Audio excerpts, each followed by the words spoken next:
नमस्कार। कृषि पत्रिका हेरेर बसिरहनु भएको सम्पूर्णमा धेरै धेरै स्वागत छ। म आस्मा पौडेल। आज पनि हामी कृषिकै कुरा गर्नको लागि आइसकेका छौँ। हजुर, कृषिको कुरा गरिरहँदा पाँचौं सलोम कृषि यान्त्रिकरण प्रदर्शनीको कुरा त झन् छुटाउने भएन। आज पनि हामी त्यही विषयमा केन्द्रित रहेर कुराकानी गर्नेछौँ। कुराकानीकै क्रममा आज हामीसँग हुनुहुन्छ द हबी अटो ट्रेडिङका अध्यक्ष तथा नामियाका उपाध्यक्ष उमेश मानन्दरजी। उहाँलाई स्वागत गरौँ। यहाँलाई कार्यक्रममा धेरै धेरै स्वागत छ। धन्यवाद। आरामै हुनुहुन्छ? आरामै। केमा व्यस्त हुनुहुन्छ यहाँ पछिल्लो समय? अहिले आफ्नै कृषि औजारहरू बिक्री प्रवर्धनमै लागेको छु। जस्तै कृषि यान्त्रिकरण प्रदर्शनी पनि आउँदैछ, त्यसमा चाहिँ व्यस्तता कतिको छ अहिले? कृषि प्रदर्शनी यो पाँचौं कृषि यान्त्रिकरण प्रदर्शनीमा हामी फुली लागेका छौँ। त्यसैमा अहिले साँच्चै भने त्यसैमा व्यस्त छौँ। व्यवसाय छोडेर पनि त्यसैमा हामी व्यस्त छौँ अहिले। हजुर, तयारी कतिको भयो? अब त आउनै लागिसक्यो, अन्तिम चरणमै पुगिसक्यो होला लगभग पुरा भइसकेको छ। अब हामी देशैभरिका कृषकहरूलाई स्वागत गर्न आतुर छौँ र 9 गतेको पर्खाइ 9 गते हाम्रो उद्घाटन समारोह छ, त्यहाँ स्वागत गर्न हामी एकदम तयार भएर बसेका छौँ। द हबी भन्नाले चाहिँ के बुझिन्छ र द हबीले चाहिँ कति समयदेखि सेवा प्रवाह गर्दै आइरहेको छ? द हबी अटो ट्रेडिङ प्राली भनेको यो करिबन 24 वर्षदेखि कृषि औजारमा ठुल्ठुला ट्र्याक्टरहरू, ठुल्ठुला कृषि औजारहरू आयात गरेर बिक्री गर्दै आएको छ र यो मेचीदेखि महाकालीसम्म बिक्री प्रवर्धन गर्ने एउटा ठुलो पुरानो संस्था हो र यो चाहिँ अहिले हाल केस ट्र्याक्टर र केसको यो कम्बाइन सुगर क्यान हार्भेस्टर, त्यस्तै गरेर रोटाभेटर, कल्टी, त्यस्ता चाहिँ तराईमा बढी सदुपयोग हुने, तराईका खेतहरूमा सदुपयोग हुने मेसिनहरू, कृषि औजारहरू आयात गरी बिक्री गर्दै आएको। यहाँ चाहिँ नेपालको सबैभन्दा पुरानो कृषि व्यवसाय भन्दा पनि फरक नपर्ला है। यहाँको एक्सपिरियन्सहरू चाहिँ थोरै सेयर गरिदिनु न। कृषि क्षेत्रमा चाहिँ कस्ता छन्? कृषि क्षेत्र करिबन देशमा 68% कृषि अहिले कृषकहरू र कृषि उत्पादन हुने ठाउँ यो देश हो, जहाँ कि हामी कृषि प्रधान देश भन्छौँ। त्यो अनुसार चाहिँ सम्भावना थुप्रै छ। उत्पादनको सम्भावना मूल थलो भनेको तराई नै हो र त्यो अनुसार नै हामीले यो कृषि प्रवर्धन गर्दै आएका छौँ। यहाँको व्यावसायिक यात्रा चाहिँ कसरी सुरु भयो? यो मेरो लागि एउटा ठुलो कुरा तपाईँले सोध्नुभयो। मेरो व्यावसायिक यात्रा भन्नाले करिबन 35 वर्षदेखि म फर्निचर उद्योगी। सुरुवात गर्ने बेलामा मैले 6000 रुपियाँ लिएर कृषि यो फर्निचर उद्योग सुरु गरेको र त्यो गर्दा गर्दै एउटा समय आयो, एउटा मौका आयो, जुन ट्र्याक्टर आयात गर्ने ट्र्याक्टरको बिक्री सुरु गर्ने एउटा मौका आयो। त्यो मौकालाई समाएर म आज 24 वर्ष भयो जुन कि ट्र्याक्टर त्यो सँगै लाग्ने कृषि औजारहरू बिक्री गर्दै आएको छु। 24 वर्ष कृषि क्षेत्रमा लागिरहँदा नेपालको कृषिमा चाहिँ अझै के कुरा पुगेको छैन, अझै यो चाहिँ सुधार गर्नुपर्ने छ जस्तो यहाँलाई चाहिँ के लाग्छ? यहाँ एउटा के छ भन्दाखेरि कृषि भन्दा पनि हामीले कृषकलाई शिक्षित गर्नुपर्ने अवस्था आएको छ। मैले हेर्दै करिबन हामीले गोरुबाट चाहिँ जोताइ गर्ने चलन हटेर गएको छ। साँच्चै भन्नुपर्दाखेरि त्यो हामी एउटा कृषि व्यवसायीकै मेहनतले गर्दाखेरि हटेर गएको हो र त्यो चिजलाई अझ स्पिडली किन हटाउनु पर्यो भनेर भन्दाखेरि हामीले कृषकलाई व्यवसाय नबनाएसम्म कृषिको विकास, कृषि उत्पादनमा विकास हुँदैन। त्यसको लागि कृषक दाजुभाइलाई शिक्षित गर्नुपर्ने हुन्छ र त्यसमा चाहिँ के छ भन्दाखेरि पहिलो कृषि औजार, अत्याधुनिक कृषि औजारको बढी से बढी प्रयोग गर्नु पर्यो। त्यसले के हुन्छ भने समयको बचत हुन्छ, उत्पादन बढ्छ, लागत कम हुन्छ। त्यसले गर्दा हाम्रा नेपाली दाजुभाइहरू धनी हुन्छन् भने देशको विकास हुन्छ। त्यसले गर्दाखेरि सकेसम्म हामीले कृषक दाजुभाइलाई शिक्षित गर्नुपर्ने हुन्छ। कस्तो खालको शिक्षा चाहिँ? जस्तै अब यन्त्र चलाउन हो कि कृषि क्षेत्रमा कृषि खेती किसानी गर्न हो कि कस्तो खालको शिक्षा चाहिँ धेरै आवश्यक छ जस्तो लाग्छ? खेती किसानी गर्नलाई हामीले सिकाउनु पर्ने हुन्छ। जसरी आज कृषि पेसा छोडेर जुन चाहिँ देश विदेश गइराखेको छ, उसलाई कसरी बोलाउने भनेर भन्दाखेरि कृषि औजारको प्रयोग बढी से बढी गराउनु पर्यो, समयमा बिउ बिजन उसलाई दिनु पर्यो र उसको लागतको ग्यारेन्टी हुनु पर्यो, उसको चाहिँ बिक्रीको ग्यारेन्टी हुनु पर्यो र समयमा उसले उत्पादन लागत सही उत्पादन लागत पाउनु पर्यो। त्यसले गर्दाखेरि के हुन्छ भने विदेश जाने जुन दाजुभाइ छ त्यसलाई चाहिँ विस्थापित गर्न सकिन्छ, त्यसलाई रोक्न सकिन्छ, त्यसपछि मात्रै उत्पादन वृद्धि गर्न सक्छौँ हामी। यहाँको सोचाइ विचारमा भन्नुपर्दा चाहिँ द हबी चाहिँ किसानहरूको लागि किन अरू भन्दा चाहिँ फरक रहेको चाहिँ के कारणले छ? अब जस्तो म तराईमै जन्मेको मान्छे भएँ, म वीरगञ्ज, मेरो घर चाहिँ वीरगञ्ज भयो। म तराईकै अब माहौलमा हुर्केकोले त्यही वातावरणमा मिल्ने किसिमको मैले कृषि औजारहरू आयात गर्न सुरु गरेको हो। त्यसले गर्दाखेरि अब पावर टिलर र मिनी टिलर गरिएन, त्यसले गर्दा छुट्टै लागेको मात्रै हो, एउटै हो। थोरै हामी प्रदर्शनीको कुरातर्फ जोड्यौँ। यसपालि द हबीको चाहिँ उता प्रदर्शनीमा चाहिँ हामीले के देख्न पाउँछौँ? 16औं 5औं कृषि मेसिनरी प्रदर्शनी जुन हामी अहिले 9 गते गर्दैछौँ, त्यसमा करिबन 20 देशको करिबन 150 किसिमको मेसिनहरू हामीले प्रदर्शनीमा राखिराखेका छौँ। त्यसै गरेर प्रविधिहरू पनि नयाँ प्रविधिहरू जुन कि लागत कम र उत्पादन बढी हुने लागतहरू हामीले राखेका छौँ। त्यो देश कृषकको लागि एउटा उनको विकासको लागि पनि राम्रो हुन्छ, व्यावसायिक खेतीको लागि, व्यावसायिक कृषिको लागि राम्रो हुन्छ भने देश विकासको लागि एउटा कोसे ढुङ्गा साबित हुनेछ। यो पालि प्रदर्शनीमा चाहिँ कति यन्त्र उपकरणहरू त नयाँ आएको होला हैन? हजुर हजुर। जस्तै त्यो नयाँ यन्त्र उपकरण चलाउन चाहिँ केही ट्रेनिङको व्यवस्था गरिएको छ अथवा के रहेको छ? हामीले अन द स्पट मेलामा नै हामीले ट्रेनिङको व्यवस्था गरेका छौँ। जो इम्पोर्टर छ, जो व्यवसायी जसले इम्पोर्ट गरेको छ मेसिनहरू, हामीले त्यही नै अन द स्पट ट्रेनिङ पनि को व्यवस्था गरेका छौँ। यो मेलाको चाहिँ मुख्य उद्देश्य के हुन सक्छ र किसानहरूलाई कस्तो खालको फाइदा चाहिँ लिन सक्छन् किसानहरू? मैले अघि पनि यो कुरा गरेँ। यो चाहिँ कस्तो छ भन्दाखेरि हामीले समयानुकूल ठाउँ अनुसारको कृषि प्रविधिहरू आयात गरेका छौँ र मेला भनेको चिज कस्तो भन्दाखेरि सब देशैभरिको कृषि व्यवसायहरू प्रविधिहरू एकै ठाउँमा राख्ने थलो हो र कृषकहरूले देशैभरि मेचीदेखि महाकालीका कृषकले एकै ठाउँमा हेर्न पाउने भयो र उनले एउटा व्यवसायिक खेती गर्ने मान्छेलाई त्यहाँ एउटा अध्ययन गर्ने ठाउँ पनि भयो। एउटा कुम्भ मेला जसरी भन्नुहोस् न, मेलामा हरेक चिज पाइन्छ। एउटा सामानको लागि जुन कृषकले खोजी हिँड्नुपर्ने छ त्यो पाउने अवस्था छैन, त्यो छैन र त्यही पाउँछ। र त्यहाँ चाहिँ हामीले अर्को पनि एउटा चाहिँ राम्रो काम के गरेका छौँ भन्दाखेरि कृषि कर्जा मेला भनेर सुरु गरेका छौँ। हेर्नुहोस्, त्यो कृषि कर्जा मेला भनेको के हो भन्दाखेरि उनले कृषि औजारहरू किन्न चाहन्छ, कृषि प्रविधि किन्न चाहन्छन्, तर समयमा लोन पाउँदैन।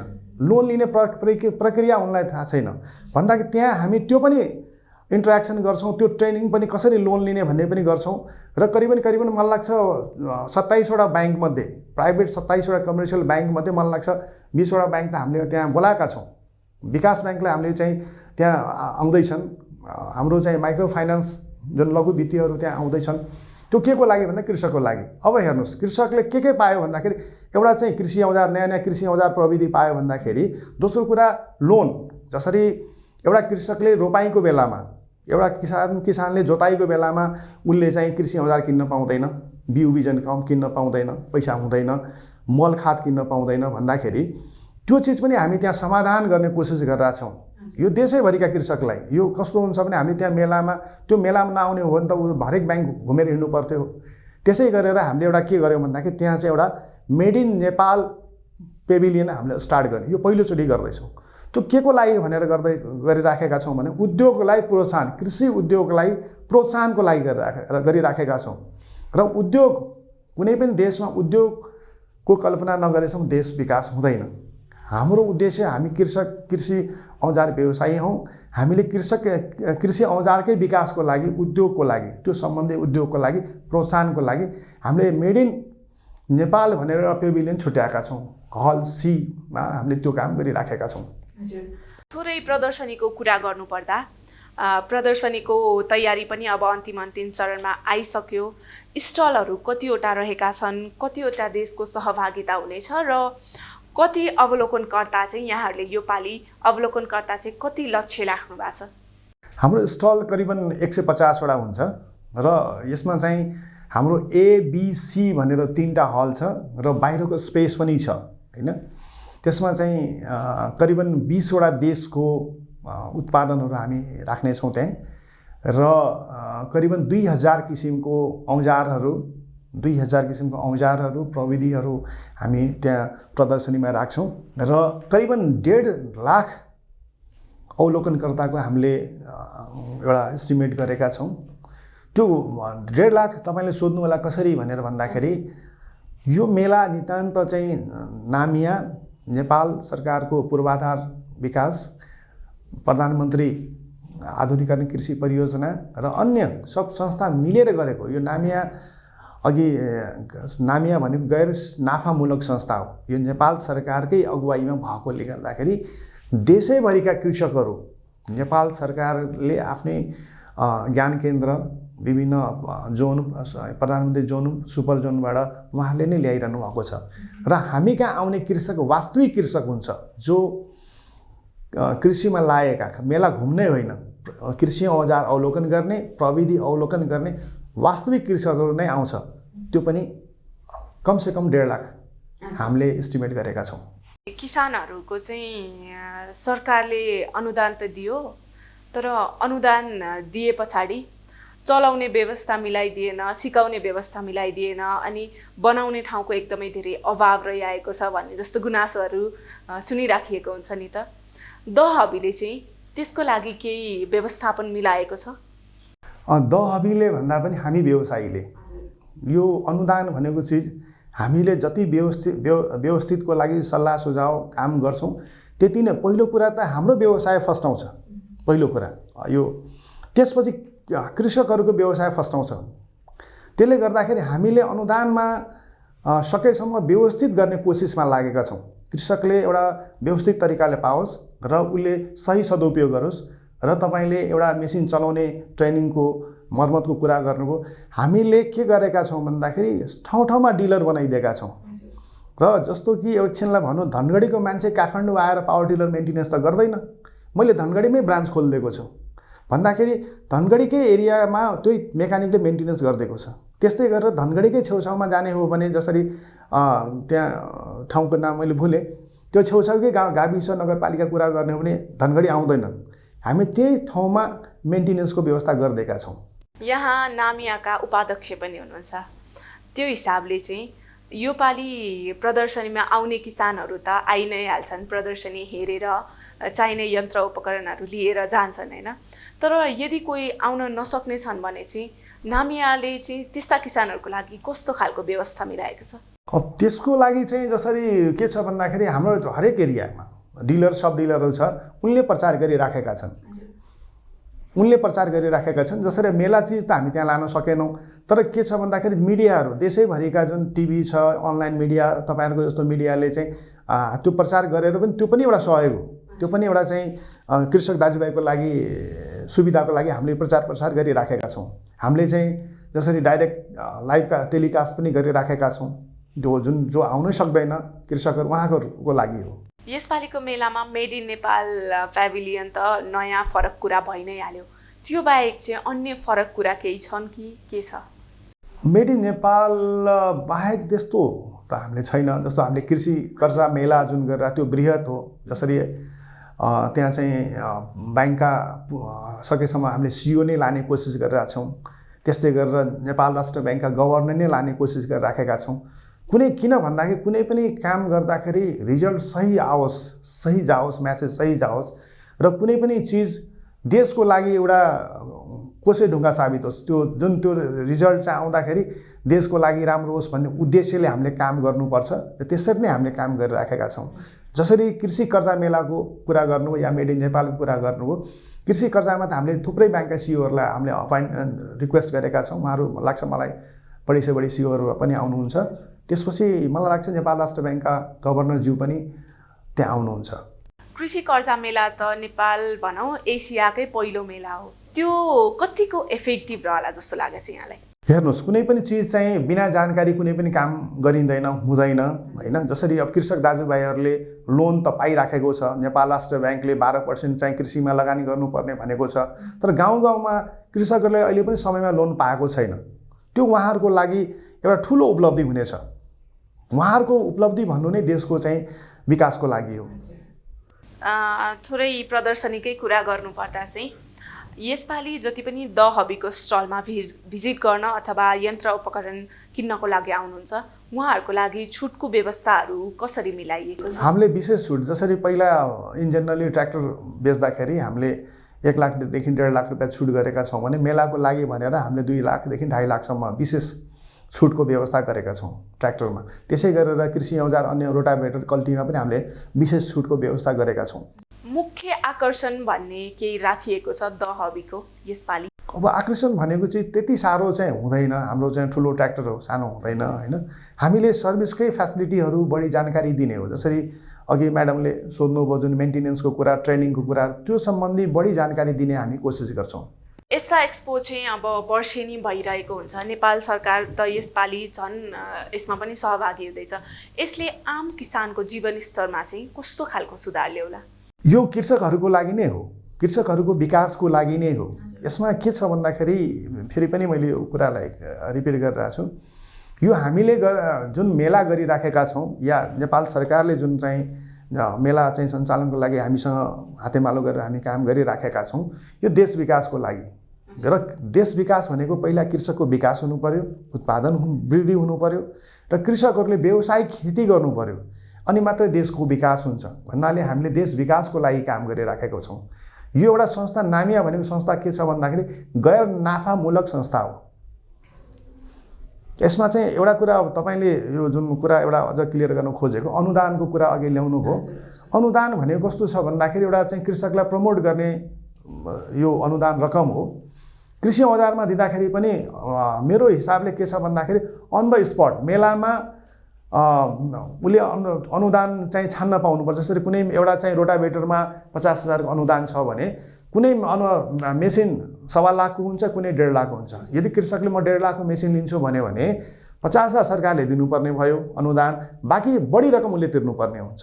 जस्तो ट्र्याक्टर भनौँ न, ट्र्याक्टर चाहिँ कुनै 10 लाखको हुन्छ, सरकारले 5 लाख अनुदान दिन्छ भने उसलाई 12 लाखको ट्र्याक्टर कुनै अर्को ब्रान्डको लिन इच्छा भयो भन्दाखेरि 2 लाख उसले बढी थपेर चाहिँ त्यो ट्र्याक्टर लिन पाउनुपर्छ। त्यो अन द स्पट हुनु पर्यो। र अर्को अनुदान एउटा तपाईँलाई प्रश्न म के पारौँ भन्दाखेरि कुनै पनि उद्योग, कुनै पनि संस्था, कुनै कृषि फर्मलाई कमसेकम 2 वर्ष सञ्चालन गरिसकेको संस्थालाई मात्रै हामीले अनुदान दिनुपर्छ। र त्यो अनुदान लिइसकेपछि त्यो संस्थाले उद्योग होस् या कुनै व्यावसायिक संस्था होस् या कृषि फर्म होस्, उसले 3 वर्ष कमसेकम सञ्चालन गर्नुपर्छ। त्यो गरेपछि के हुन्छ भने यो प्रोत्साहन र उत्पादन सरकारले जुन सोचले अनुदानमा लगानी गरेको हुन्छ त्यो अनुसार सरकारले उत्पादन पाउँछ। त्यस्तै गरेर जसरी अहिले प्लास्टिकको कुरा आयो, एउटा समस्या मैले के देखिरहेको छु भन्दाखेरि नेपाल सरकारले के गर्यो भन्दाखेरि 40 माइक्रोन भन्दा तल पातलो चाहिँ इम्पोर्ट गर्न पाइँदैन भनेर भन्यो। ठिक छ हैन, तर यहाँको उद्योगले, यहाँ जुन सञ्चालन भएको उद्योगले 40 माइक्रोन उत्पादन गरेको छ छैन त्यो त सरकारले अनुगमन गर्नु पर्यो। यदि 40 को नाममा 25 गरेको छ कि 15 गरेको छ, यदि गरेको छ भने कारवाही गर्नु पर्यो, उत्पादन बन्द गराउनु पर्यो। र अर्को पक्ष के छ भन्दाखेरि अब जस्तो यो साइलेज जुन उत्पादन हुन्छ त्यो प्रोडक्सनको प्याकिङको लागि 25 माइक्रोन भए पनि पुग्छ। म पनि कृषककै छेउछाउमा बसिरहेको छु, तर आजको दिनमा 40 माइक्रोन प्लास्टिकले त्यसलाई ब्यान्डिङ गर्नु पर्यो भने कस्ट त हाई भयो। त्यो कस्ट कसले तिरिराखेको छ भन्दाखेरि कृषक दाजुभाइले तिरिराखेको छ। उनको त साइलेजको प्राइस हाई भयो भन्दा त्यो पनि अनुगमन गर्नुपर्छ। त्यो सरकारले लिएको नीति ठिक छ कि छैन पुनरावलोकन गर्नुपर्छ। यदि गलत छ भने सच्याउनुपर्छ र गलत गर्ने मान्छेलाई कारवाही गर्नुपर्छ। एक ताका म तपाईँलाई क्लियर के गरौँ भन्दाखेरि पावर टिलर मिनी टिलरको प्राइस एक नासको भएन, सुविधा पाइएन, कस्टमरले मेन्टेनेन्स पाएन भन्ने कुराहरू आयो। त्यो एकदम जायज कुरा छ। सबले पत्रपत्रिकामा चाहिँ आफ्नो प्राइसहरू फ्ल्यास गर्यो कि हामीले पहिलो कुरा त हामीले कृषकलाई सेवाको उद्योगले काम गर्नु पर्यो, नठगियोस् भने हामीले राष्ट्रिय पत्रिकामा सबमा निकाल्यौँ। त्यसै गरेर प्लास्टिक सम्बन्धी जति पनि इम्पोर्टरहरूले आफ्नो आफ्नो प्राइस निकाल्यो। ठिक छ, त्यस्तै गरेर चाहिँ उद्योगले पनि अहिले पनि उद्योगले हैन त्यो किसिमको चाहिँ खुलेआम एउटा प्राइस लेख्नुपर्छ, आफ्नो क्वालिटीको प्रचार गर्नुपर्छ। त्यो किन गर्नु पर्यो भन्दाखेरि कृषक नठगियोस् भनेर। त्यो अनुगमन कसले गर्ने भन्दाखेरि नेपाल सरकारले गर्नु पर्यो। हजुर, अब भने चाहिँ हामी कार्यक्रमको अन्तिमतर्फ आइसकेका छौँ। मैले यदि केही सोध्न छुटाएँ अथवा यहाँलाई मनमा लागेका केही कुरा छ भने यहाँले राख्न सक्नुहुन्छ। धन्यवाद। अन्तमा एउटा के देशैभरिका सम्पूर्ण कृषक दाजुभाइहरूलाई म नेपाल कृषि मेसिने व्यवसायी सङ्घ उपाध्यक्षको तर्फबाट सम्पूर्ण कृषक दाजुभाइहरूलाई चुलै निम्तो 9 गते नछुटाइकन चितवनमा आएर कृषि प्रदर्शनी, बृहत कृषि प्रदर्शनी अवलोकन गरेर नयाँ नयाँ कृषि प्रविधि, कृषि औजार, कृषि प्रविधिहरूलाई हेरेर आफ्नो अनुकूल खरिद गरेर आफ्नो विकास, कृषकको विकास, देशको विकासमा सरिक भइदिनुहोस् भनेर विनम्र अनुरोध छ। नमस्कार। यहाँको महत्त्वपूर्ण समयको लागि धेरै धेरै धन्यवाद। Thank you. यतिन्जेलसम्म हेरेर हामीलाई साथ दिनुभएकोमा धेरै धेरै धन्यवाद व्यक्त गर्दै म पनि बिदा माग्छु। नमस्कार।